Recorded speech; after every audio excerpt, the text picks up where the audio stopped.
क्या आपको भी लगता है एमएस-5 में स्कैम हुआ है? क्या सच में एमएस-5 में स्कैम हुआ है?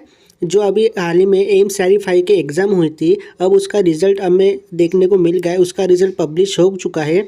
तो फ्रेंड्स उसमें बहुत सारे स्टूडेंट का एक ही क्वेश्चन है, एक ही सवाल है, बहुत सारे स्टूडेंट के मार्क्स कम शो हो रहे हैं। जितना उन्होंने एक्सपेक्ट करा था, उसके मुताबिक उनके बहुत कम मार्क्स शो हो रहे हैं। क्योंकि फ्रेंड्स जिन स्टूडेंट ने भी, मैं बाकी ग्रुप कोड की तो बात नहीं करूँगा, लेकिन जो हमारा ग्रुप कोड 12 है, जो फार्मासिस्ट का ग्रुप कोड है, फार्मासिस्ट की वैकेंसी आई थी, तो जब उसका रिज़ल्ट पब्लिश हुआ, उसके पहले बहुत सारे स्टूडेंट बोल रहे थे मेरे 300 प्लस मार्क आए हैं, मुझे 300 प्लस आराम से मिल जाएंगे, कंफर्म है, मैं कॉन्फिडेंट हूँ। मैंने क्रॉस वेरीफाई भी करा है, जो कि हमारे जो मेमोरी बेस्ड क्वेश्चन थे काफ़ी यूट्यूब वीडियोस में हमें देखने को मिल गए थे। तो उन्होंने अपने अपने क्वेश्चन, अपने अपने आंसर क्रॉस वेरीफाई कर लिए थे, लेकिन उन्होंने जितना एक्सपेक्टेड स्कोर अपने हिसाब से क्रॉस वेरीफाई किया था, चलिए मान लेते हैं 5-10 मार्क, 5-10 तो नहीं, 5 मार्क हम इधर उधर मान लेते हैं। लेकिन जिन्होंने क्रॉस वेरीफाई करा था, उन्होंने जितना एक्सपेक्ट करा था ना फ्रेंड्स, उससे काफ़ी ज़्यादा कम मार्क्स आए हैं। एक स्टूडेंट तो बोल रहा था कि सर मेरे 300 प्लस कंफर्म है, मेरे 300 मार्क्स कंफर्म आने चाहिए थे, लेकिन मुझे सिर्फ 250 मार्क्स मिले हैं। कोई बोल रहा है मुझे सर 200 मार्क मिले हैं, मेरे 250 आने चाहिए थे तो मुझे 200 मार्क्स मिले हैं। कोई बोल रहा था कि मेरे 80 प्लस क्वेश्चन करेक्ट होने चाहिए, लेकिन मेरे केवल 55 क्वेश्चन ही करेक्ट बता रहा है जब स्कोर कार्ड आउट हुआ। तो फ्रेंड्स ये कैसे हो सकता है? क्या आपको भी लगता है एमसीआरई में सचमुच स्कैम हुआ है? क्या एमसीआरई में कुछ गड़बड़ हुई है? तो लेकिन अब ये तो हो चुका है, रिजल्ट तो पब्लिश हो चुका है, और अब इस मंथ के एंड में उसका प्रेफरेंस फॉर्म यानी कि चॉइस फिलिंग फॉर्म ओपन होने वाला है। तो फ्रेंड्स जिन भी स्टूडेंट का रिज़ल्ट जो आया था एमसीआरई का, उसमें नाम है, स्टूडेंट का नाम है, उन सारे स्टूडेंट को चॉइस फिलिंग का ऑप्शन मिलने वाला है। लेकिन अब जिन स्टूडेंट के साथ स्कैम हुआ है, जिन स्टूडेंट को लगता है हमारे साथ स्कैम हुआ है, तो वो स्टूडेंट अब क्या करें? जिनके मार्क्स बहुत कम आए, वो अब क्या कर सकते हैं? अब हम आगे क्या कर सकते हैं? जो कि रिज़ल्ट जो देखिए, अब हमें जो भी करना है वो चॉइस फिलिंग का ऑप्शन का जो फॉर्म आएगा ना, उससे पहले करना है। अब हम आगे क्या करने वाले हैं? देखिए, हम आरटीआई फाइल कर सकते हैं, लेकिन मुझे नहीं लगता कि एमसीआरई अपने रिज़ल्ट रिवाइज़ करेगा या आंसर की देगा। क्योंकि फ्रेंड जब भी एमसीआरई का ऑफिशियल नोटिफिकेशन आता है ना, उनका एक रूल है, उस नोटिफिकेशन में साफ मेंशन कर देते हैं कि हम एमसीआरई का जो भी एग्ज़ाम का आंसर की है वो पब्लिश नहीं करेंगे। आपको केवल रिज़ल्ट, रैंक और आपको कितने मार्क्स आए और स्कोर कार्ड ये देखने को मिल जाएगा। लेकिन हम एमसीआरई के क्वेश्चन और एमसीआरई का जो आंसर की है वो पब्लिश नहीं करेंगे। फ्रेंड्स सारे एग्ज़ाम के आंसर की पब्लिश होते हैं, सारे जो भी एग्ज़ाम होते हैं हमें आंसर के देखने को मिलती है। रेलवे हो गया, देखिए रेलवे तो इतना बड़ा सेंट्रल लेवल की वैकेंसी है, लेकिन वो आंसर की पब्लिश करती है। तो एम्स भी सेंट्रल लेवल का हो गया है, तो उसे भी आंसर की पब्लिश करनी चाहिए। लेकिन एम्स का जो नोटिफिकेशन आता है उसमें साफ मेंशन किया गया है कि एमसीआरई आंसर की पब्लिश नहीं करेंगी, अपने क्वेश्चन पब्लिश नहीं करेंगे। लेकिन फ्रेंड्स एमसीआरई 3000 रुपये फ़ी लेती है फॉर्म की, तो उन्होंने ऐसा नहीं करना चाहिए। अगर आप 3000 रुपये फ़ी ले रहे हो ना, तो आपको ट्रांसपेरेंसी दिखनी चाहिए, आपको ट्रांसपेरेंसी लगानी चाहिए। तो फ्रेंड्स देखिए, अभी रिज़ल्ट तो पब्लिश हो चुका है, मार्क्स भी काउंट हो चुके हैं, स्कोर कार्ड भी आउट हो चुका है, अभी चॉइस फिलिंग फॉर्म चालू होने वाला है। तो फ्रेंड्स एमसीआरई 3000 रुपये फीस ले रही है, तो उन्होंने ट्रांसपेरेंसी रखनी चाहिए मेरे हिसाब से। तो फ्रेंड्स अब हम क्या कर सकते हैं? अब हम आगे क्या कर सकते हैं? अब हम आरटीआई फाइल करना है। देखो, मेरे मुताबिक आरटीआई फाइल करना सही रहेगा, लेकिन मुझे नहीं लगता कि एमसीआरई अपनी आंसर की पब्लिश करेगी, क्योंकि एमसीआरई तो पहले से मेंशन किया गया है। लेकिन इतने बड़े बड़े जो एग्ज़ाम होते हैं, रेलवे हो गया, एएसआईसी हो गया, अभी तक जितने सेंट्रल लेवल के जो वैकेंसी आती है वो पब्लिश करते हैं।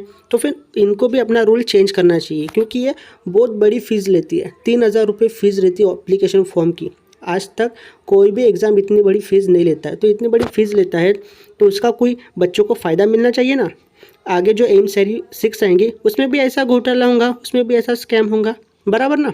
तो फ्रेंड्स आप जो आपको कितने मार्क्स आए हैं, आपने कितना स्कोर आपने एक्सपेक्ट करा था और आपको कितने मार्क्स आए हैं जो कि रिजल्ट में शो हो रहे हैं। तो फ्रेंड्स अगर आपको कम मार्क्स आए मुझे इस वीडियो के कमेंट में ज़रूर बताइएगा आपके साथ स्कैम हुआ है कि नहीं हुआ है, आपको क्या लगता है स्कैम हुआ है कि नहीं हुआ है। लेकिन अब रिजल्ट तो आ चुका है, लेकिन अब हमें आगे क्या कर सकते हैं, हमें आगे क्या करना चाहिए।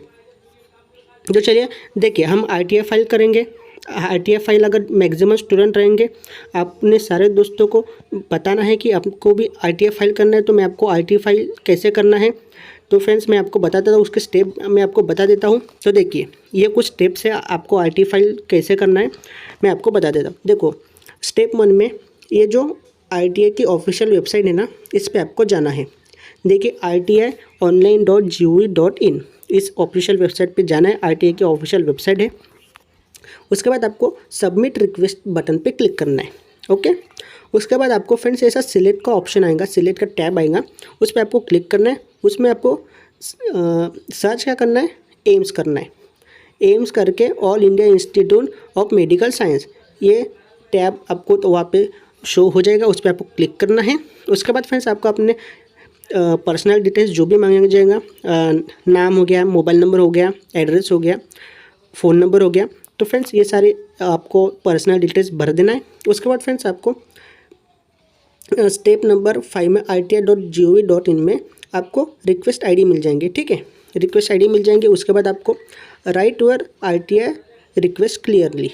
तो फ्रेंड्स आपको जो भी RTI में आपको जो आंसर की के हिसाब से लिखना हमें चाहिए आंसर की, क्योंकि आंसर की में हमें शो होगा कि हमारे कितने करेक्ट हुए, कितने रॉन्ग हुए। हो सकता है कि एम्स के जो क्वेश्चन हुए वो रॉन्ग हो सकते हैं, उनके जो ऑप्शन है वो रॉन्ग हो सकते हैं, लेकिन हमें पता चलना चाहिए कि हमारे कितने क्वेश्चन, हमने कितने क्वेश्चन अटेम्प्ट करे हैं, कितने करेक्ट है, कितने रॉन्ग है, कौन सा क्वेश्चन करेक्ट हुआ है, कौन सा क्वेश्चन रॉन्ग हुआ है। ठीक है, तो उसमें अपने को अपना जो भी RTI है कि हमें आंसर की चाहिए, तो वो आंसर की चाहिए, उसके हिसाब से आपको RTI फाइल लिखना है। अपना मैसेज जो भी है, रिक्वेस्ट है वो लिखनी है। उसके बाद फ्रेंड्स आपको 10 रुपये की केवल फ़ी लगेगी। फ्रेंड्स आपको 10 रुपये फीस सबमिट कर देनी है। उसके बाद आपको जो भी रजिस्ट्रेशन नंबर है और ट्रैकिंग स्टेटस है वो आपको रिसीव हो जाएगी। तो फ्रेंड्स इस तरीके से आपको RTI फाइल करना है। ये स्टेप्स है RTI फाइल करने के। तो आपको मैक्सिमम नंबर ऑफ़ स्टूडेंट को RTI फाइल करनी है, क्योंकि थोड़े से स्टूडेंट अगर हम RTI फाइल करेंगे तो उनमें कोई असर नहीं दिखेगा। मैक्सिमम नंबर ऑफ़ स्टूडेंट अगर RTI फाइल करेंगे तो हो सकता है मे बी वो अपने आंसर की पब्लिश कर दे, हमें देखने को मिल जाए हमारे कितने क्वेश्चन करेक्ट हुए, कितने रॉन्ग हुए। तो जो भी अपने ग्रुप को 12 के फार्मासिस्ट के स्टूडेंट हैं, उन सारे स्टूडेंट ने RTI फाइल करना है। केवल 10 रुपीज़ फीस लगेंगी। फिर 10 रुपीज़ में आजकल बहुत ही कम फीस है, तो आप RTI फाइल ज़रूर करें। और हो सकता है कि मे बी एम्स अपना रूल चेंज कर दे, क्योंकि AMCRE जब 6 आएंगे ना, उसमें भी यही सेम चीज़ होंगी। अगर हम अभी कुछ नहीं बोलेंगे ना तो AMCRE अपनी मनमानी करेंगी। AMCRE 6 में भी सेम रूल रहेंगे, तभी भी आपको आंसर की देखने को नहीं मिलेंगी, तभी भी ऐसा ही रिजल्ट देंगे, ऐसा ही स्कैम होगा। अगर सच में स्कैम हुआ है आप तो आगे भी ऐसा चलते रहेगा, क्योंकि सेंट्रल लेवल की वैकेंसी है, उसमें तो ऐसा देखने को नहीं मिलता है, बहुत कम देखने को मिलता है। लेकिन हो सकता है मे बी अभी इतने सारे स्टूडेंट बोल रहे हैं कि मेरे 300 प्लस मार्क्स थे, 250 प्लस मार्क्स थे, 350 मार्क्स थे, तो फ्रेंड्स उसमें डायरेक्ट 50 मार्क्स टू 100 मार्क्स कम आए, तो ये कुछ छोटी मोटी बात नहीं है। ठीक है ना, तो आपको RTI फाइल जरूर करना है। और फ्रेंड्स आपके कितने मार्क्स कम हुए हैं, आपका कितना एक्सपेक्टेड स्कोर था, मुझे कमेंट सेक्शन में जरूर बताएं। और जो भी स्टूडेंट RTI फाइल करेंगे ना, वो कमेंट में बता देना है कि RTI डन। ओके, मुझे भी पता चलना चाहिए कि कितने स्टूडेंट ने RTI डन किया है। ओके, तो फ्रेंड्स मिलते इसी तरह इन्फॉर्मेटिव नॉलेजेबल वीडियो में, तब तक के लिए बाय बाय।